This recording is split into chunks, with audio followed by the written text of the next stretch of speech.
Hey you, yeah, you, how you doing? Hope you've been well, and welcome back to another video. Guys, today we're going to be checking out the new pirate hero known as Seawolf Jonesy within Fortnite Save the World, and he's a new Shockwave hero, and Shockwave is a pretty great ability, so I'm very curious as to how good this guy is. Just got done streaming on Twitch and checking him out, got a bunch of gameplay, did some tests, so I'm here to tell you guys exactly what I feel about this guy and everything in between.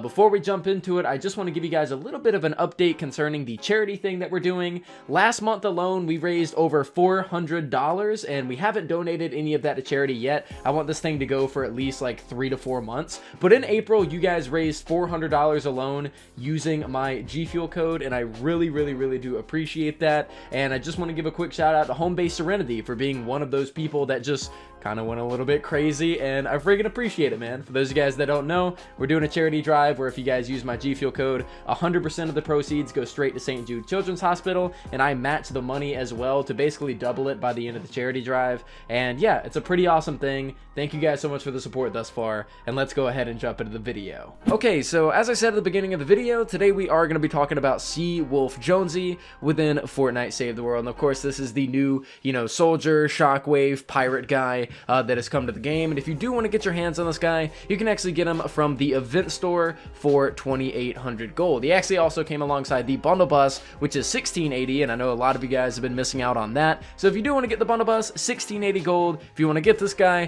2,800, and they're both going to be available all the way from now until season 13's start, which I believe is in like 2 weeks from now. So you have plenty of time to get your hands on these guys, and if you do need gold, just run some dungeons and you'll have it in no time.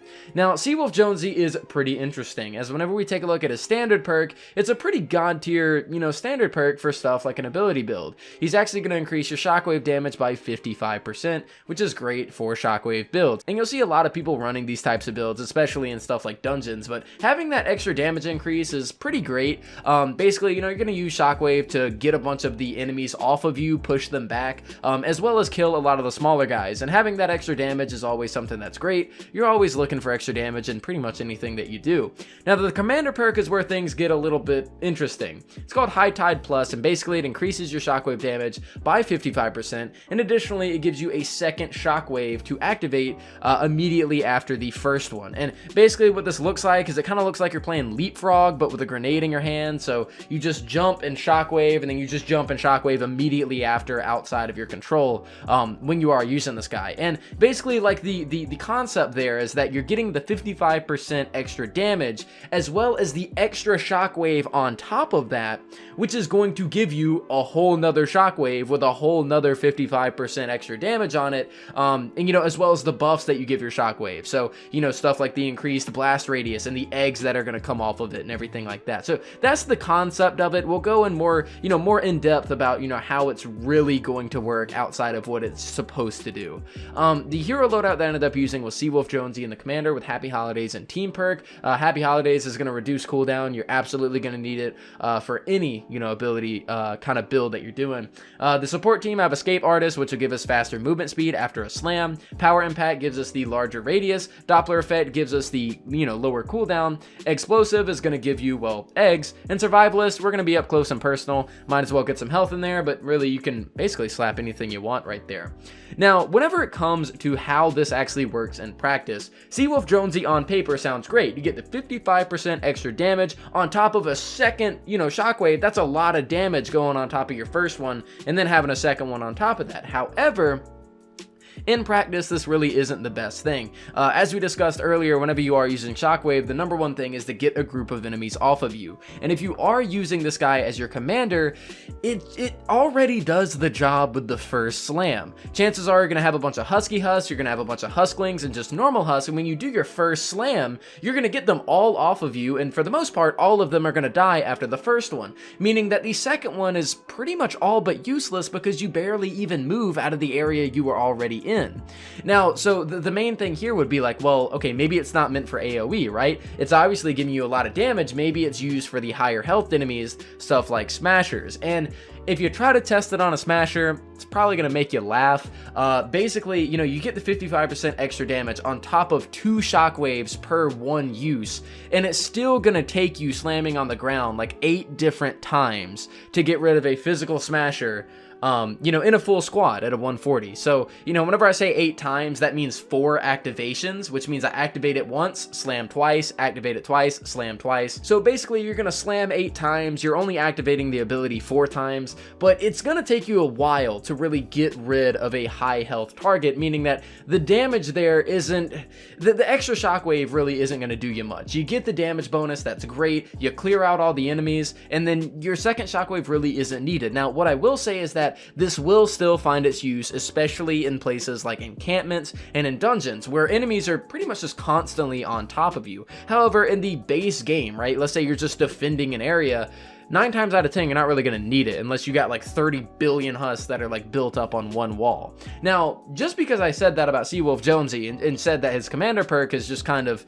not as good in practice as it sounds on paper, that doesn't mean that he's a bad hero.